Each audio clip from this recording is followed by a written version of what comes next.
que estamos esperando sus comunicados, sus llamados, lo mismo al correo electrónico que a los teléfonos que aparecen en pantalla, y un poco para invitarlos a que nos sigan escuchando. Justo se ha mencionado mucho la ley del ISSSTE, la nueva ley del ISSSTE. ¿Qué les parece si al retorno planteamos un poco, porque nos hemos referido a ciertos beneficios como este de sumar tiempos, pero a mí también me gustaría saber por qué hay más de 150,000 amparos en contra de la aplicación de la ley del ISSSTE? Volvemos enseguida.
La Facultad de Estudios Superiores Acatlán cuenta con los siguientes centros tecnológicos.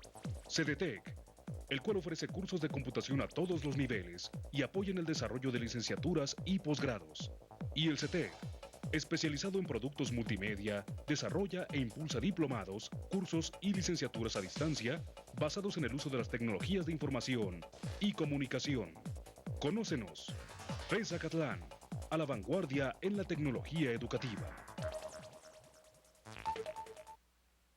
Queremos compartir con todos ustedes que el próximo 4 de octubre, Mirador Universitario, la opción televisiva de la UNAM para la educación abierta y a distancia, cumple 3 años de estar de manera ininterrumpida al aire. A lo largo de este tiempo han participado distintas entidades académicas de la UNAM, dando cuenta del talento con el que cuenta nuestra máxima casa de estudios. Es por ello que a partir del día de hoy ponemos a su disposición nuestro correo de voz y queremos hacerle una cordial invitación para que se ponga en contacto con nosotros para que nos dé su punto de vista, sugerencias, qué le ha aportado Mirador Universitario y qué le gustaría ver más adelante.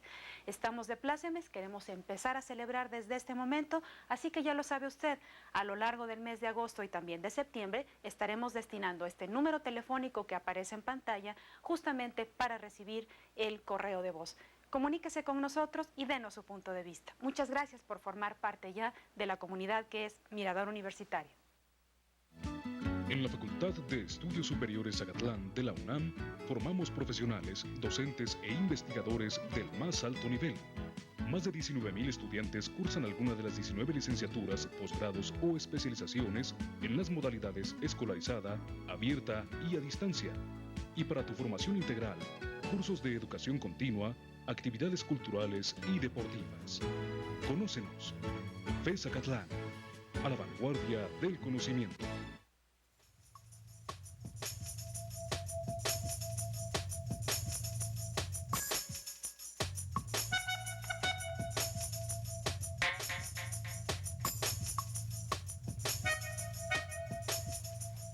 Bien, pues seguimos en el programa de los desafíos de México abordando el tema de la seguridad social y quisiera agradecer las llamadas del ingeniero Guillermo Molle, así como también de Juana Mosqueda Barrios, quien nos dice que sí son deficientes los servicios de las instituciones tanto del IMSS como del ISSSTE. Les preocupan más los papeles que los enfermos. Bueno, hay varias llamadas. Tenemos una cápsula que podría darnos un contraste para tener un punto de comparación de otro país respecto de lo que sucede en México. Si nos pasan entonces la cápsula, por favor.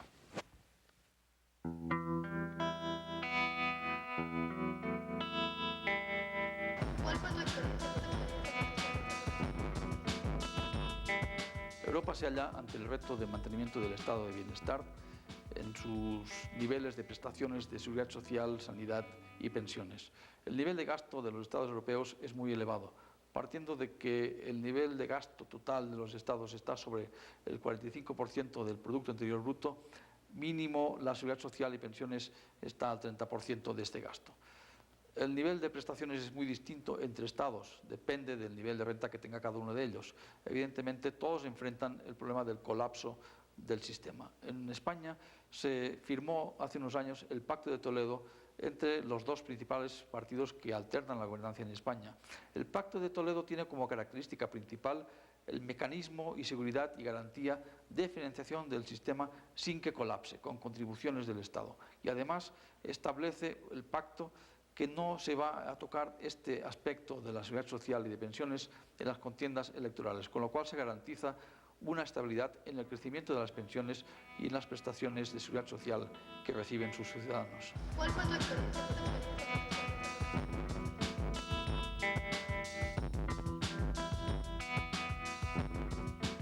Bueno, el punto que toca el doctor Jordi Bacaria es interesantísimo porque muestra una relación que hay indudablemente entre el problema de la seguridad social y la oferta política para los distintos partidos.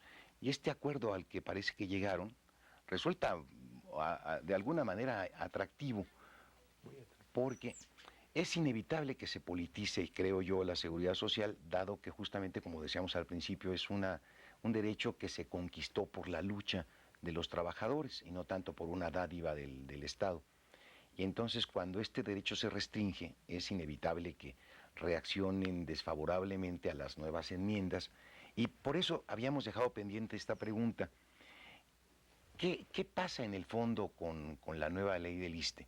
Por ejemplo, ¿habría manera de plantearme a mí, porque soy malo para los números, cuál va a ser mi condición en el futuro? Yo tengo una determinada percepción actualmente como profesor de tiempo completo en la FES Zacatlán. Tengo ya 34 años de servicios. ¿Qué pasa? ¿Me jubilo con el 100%? No, porque parte de mi sueldo lo integran otras percepciones como pues todos estos estímulos al desempeño académico y otras prestaciones. Me quedaría con mi salario bruto y luego ¿en qué condiciones? Eso es lo que no termino de entender, porque hay por ahí algunos anuncios alarmantes en los que me han mostrado que voy a quedarme con el 30% de mis ingresos actuales, y entonces sí me voy a ir a la penuria. ¿Cuál sería realmente la situación, Carlos? Pero mira, sí. Con la nueva ley del ISSSTE, digamos, en materia de pensiones, la nueva ley del ISSSTE va a atender en lo inmediato a tres grupos distintos de personas. Primero, los pensionados que ya estaban pensionados antes de la entrada en vigor de la ley del ISSSTE no sufren cambio alguno, seguirán cobrando sus pensiones en los mismos términos y bajo las mismas condiciones con los que los cobraban, o con los que los han venido cobrando desde que se jubilaron. El único quizá cambio que hay para los pensionados, para los que ya estaban pensionados, es que ahora podrán volver a trabajar sin tener que suspender el cobro de su pensión. La nueva ley del ISSSTE permite, a diferencia de la anterior, que los pensionados que reingresen al servicio activo sigan gozando del pago de su pensión, aparte de los otros beneficios que se establecen en la ley, como los 8,000 millones de pesos para los servicios de salud, que implicarán forzosamente un mejoramiento de los servicios, los créditos de corto plazo, estos que habrá para pensionados, y 7,000 créditos de vivienda. Ese es un grupo de trabajadores. El otro grupo de trabajadores es el grupo de los trabajadores que ingresan al servicio público después de entrada en vigor de la ley del ISSSTE. Ellos no tienen ninguna elección que hacer, ellos automáticamente ingresan al régimen de cuentas individuales. Y otro caso, supongo que uno que nos afecta a los tres aquí porque presentes. Estamos en activo, estamos ni jubilados ni por entrar. Exactamente. Bien. Somos los que hoy estamos en activo, tendremos dos alternativas. Una alternativa es elegir el régimen de reparto modificado o elegir el régimen de cuentas individuales. En los próximos meses, en el último trimestre de este año, el gobierno hará llegar a todos y cada uno de los 2.5 millones de trabajadores lo que se llama el cálculo preliminar del bono, este bono que es la monetización de los derechos laborales, de los derechos de pensión ya ganados a lo largo de la vida activa, es decir, el reconocimiento del tiempo que yo ya he trabajado, lo recibiremos en los próximos meses y con base en ese número, con base en esa cantidad tendremos que decidir, es decir, bueno, primero ver si estamos de acuerdo o no con lo que nos dice el gobierno que nos debe. Si estamos de acuerdo, lo que tenemos que hacer es sentarnos con nuestra familia y diseñar un plan de vida o un plan de pensiones para el futuro. Si no estamos de acuerdo, tendremos que recoger en las entidades o dependencias en las que hayamos trabajado las hojas de servicio para modificar esa cantidad, para demostrarle al gobierno que esa cantidad está mal calculada. Obviamente, si el gobierno nos dice que tenemos una cantidad mayor que la que nos corresponde, pues mejor no hay que decir nada y quedarnos con ese número, con esa cantidad, pero digamos, ya que la tenemos que ir a una aseguradora o a una o a varias aseguradoras y preguntarles, con esta cantidad de dinero, ¿para qué pensión me alcanza? Por lo menos a 2 o 3, y con lo que nos diga la aseguradora, es decir, con el rendimiento que nos dé la aseguradora, o que nos ofrezca la aseguradora por esa cantidad que yo depositaría ahí, pues hacer el plan con la familia de cómo quiero pasar el resto de mi vida laboral o el resto de mi vida como pensionado. Si esa cantidad, si lo que me dice la aseguradora que me daría a cambio de manejarme ese bono no me conviene, pues entonces tengo todavía la posibilidad de elegir el régimen de reparto modificado. En el régimen de reparto modificado tendré que trabajar más tiempo dependiendo de los años que lleve yo cotizados al ISSSTE. Calculamos que alrededor de la mitad de los trabajadores, poco más de la mitad de los trabajadores, el incremento ¿cómo se llama? Es decir, no tendrán que trabajar más tiempo, pero a la otra, un poco menos de la mitad, sí tendrán que trabajar más tiempo, los alcanzará la tabla que está en el artículo 10º transitorio. Pero además, déjame una última cosa, lo más importante de esto es que todos nosotros podemos, con la ley del ISSSTE en la mano, ver exactamente cuál es nuestro caso. Yo invito a todos los presentes, todos los que escuchan el programa, que tengan acceso a la ley del ISSSTE, que la compren, que la obtengan de alguna manera, que la bajen de internet y busquen el caso particular de cada uno en la ley. No la lean toda, lean nada más los artículos transitorios y particularmente el 10º, que es en donde cada uno de nosotros puede ver reflejado su futuro pensionario. Bien, y Antonio, explícame ahora tú por qué estas 150,000 o más demandas de amparo en contra de esta ley, que por lo visto tiene una serie de ventajas y virtudes, pero sin duda algunos problemas que, por lo menos en la percepción de los trabajadores, se sienten afectados estos. Mira, voy a hacer un poquito de historia. Normalmente los seguros sociales funcionan con 2 tipos de pensiones, las de reparto y las de capitalización. Las de capitalización es crear un fondo, tú vas cotizando cada 2 meses en el seguro social, vas cotizando y vas a crear un fondo y, como nos decía Carlos, al final, cuando vas a jubilar, de ese fondo lo pasan a una aseguradora. Él nos decía que la esperanza de vida actualmente del trabajador es de 77 años más o menos. Hay diferencia entre el hombre y la mujer, 74 casi el hombre y 76 y fracción la mujer, más o menos por ahí anda. Pero la esperanza de vida que se toma en cuenta para las jubilaciones es la esperanza de vida a los 65 años, que es la edad de jubilarse, y la esperanza de vida es casi 19 las mujeres, y casi 17 los hombres. Entonces, la compañía aseguradora que va a tomar en cuenta tu fondo, te va a tomar que vas a sobrevivir alrededor de 20 años, es decir, va a repartirlo por 20 años. Esto hace que el sistema de capitalización sea muy difícil que te den una pensión más o menos importante. Mira, el sistema de reparto que teníamos era un sistema que entró en crisis definitivamente. Entró en crisis porque la relación activo-pasivo cada vez se fue haciendo más corta. Cuando se echa a andar, la relación era de más de 10, mucho más de 10, entonces era un gran negocio para los seguros sociales, cobrarle a 10 para pagar una pensión. Pero va bajando, actualmente es casi 5.1 en el IMSS y 4.1 en el ISSSTE, poquito menos de 4.1 en el ISSSTE. 3.8. Sí. Eso ya nos pone en una situación que es difícil sostener el sistema de reparto y se va al sistema de capitalización.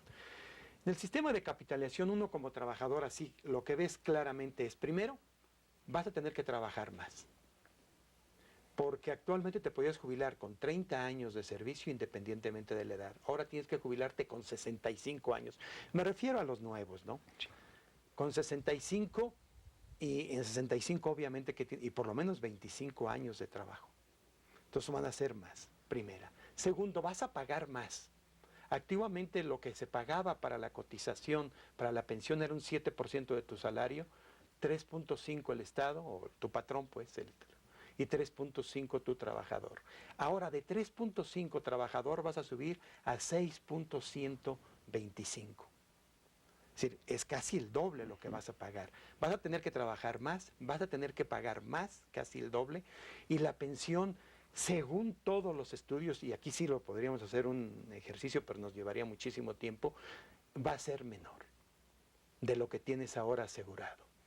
Entonces, desde el punto de vista de las pensiones, no para nosotros que ya somos trabajadores, pero para el de nuevo ingreso, va a tener que trabajar más, va a tener que pagar más y va a tener una pensión menor. Pues es grave la cosa. Yo entiendo muy bien que toda esta reformulación fue necesarísima porque estaba en crisis las finanzas del ISSSTE, del Seguro Social, pero también justamente veo que otras instancias que han estado en crisis, como la banca, vino el rescate bancario, como las carreteras, vino el rescate carretero, y ante esas sí salió garante el Estado, y en cambio en el caso de los trabajadores que llevan mucho tiempo, o que son los que sostienen finalmente al país, por lo visto no ha salido garante el Estado. Vamos a tener que llevar a nosotros la carga de esto. Yo les... A ver, ¿te puedo hacer un comentario sobre eso? Mira, tiene razón, el Estado salió garante en aquellos dos casos que dices, pero también el Estado está saliendo garante en la cuestión de la reforma a la ley del ISSSTE.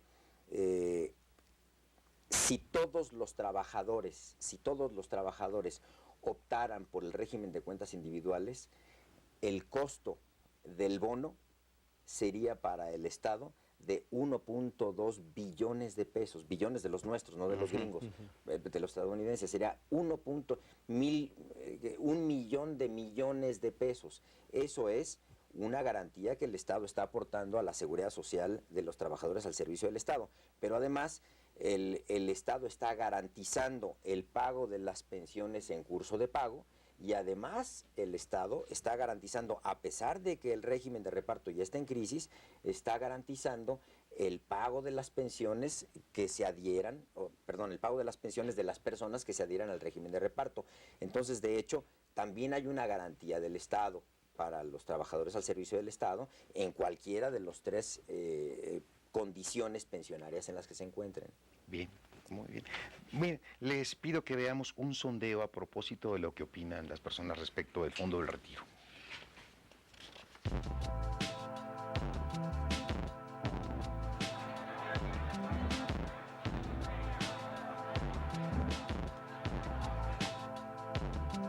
No me dan confianza realmente. Aunque sí es importante que se promueva el que ahorremos, ¿no? Son un atraco, realmente a quien beneficia son a los bancos, pero no al trabajador. Yo pienso que las Afores solo es una competencia entre los servicios financieros de este país, ya que solo buscan captar clientes con propaganda y en sí no dan una buena información de lo que es una Afore y para qué les va a servir. Y solo se roban el dinero para su propio beneficio y en el momento que la gente necesita hacer uso de él, no se lo dan de manera eficiente. Son un gancho para las grandes empresas o para los grandes empresarios porque nos roban, ¿no? O sea, nos roban a nosotros los pobres.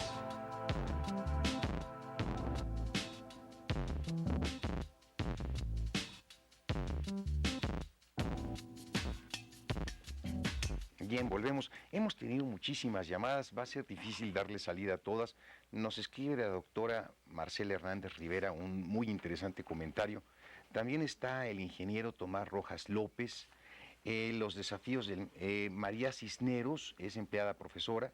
Está muy interesante el programa, dice, se lo agradecemos.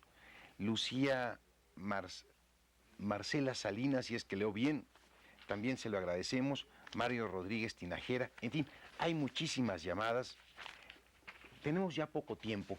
Me gustaría, frente a todo esto que hemos planteado, un poco que llegáramos a nuestras conclusiones finales. ¿Cuál sería, digamos, la perspectiva de la seguridad social y qué tendríamos que hacer para salir lo mejor librados de ella, Antonio?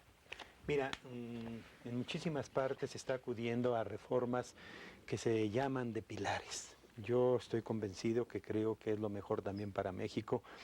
Y de hecho, por ejemplo, el doctor Santiago Levy, cuando era director del Instituto Mexicano del Seguro Social, en 2, 3 conferencias lo propuso.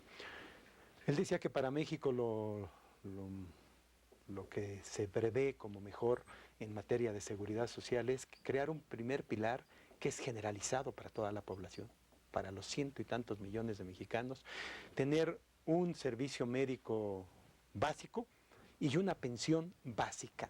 Todos, hayan trabajado o no, todo mundo por el hecho de ser mexicano a determinada edad va a tener una pensión. Este va a ser el primer pilar y no va a ser contributivo. Va a ser un pilar que se lo va a sostener el impuesto al consumo. Todos consumimos, los que tienen más dinero consumen más, entonces con esta parte del IVA se va a sostener este primer pilar, se le va a garantizar a toda la población los servicios médicos y una pensión básica.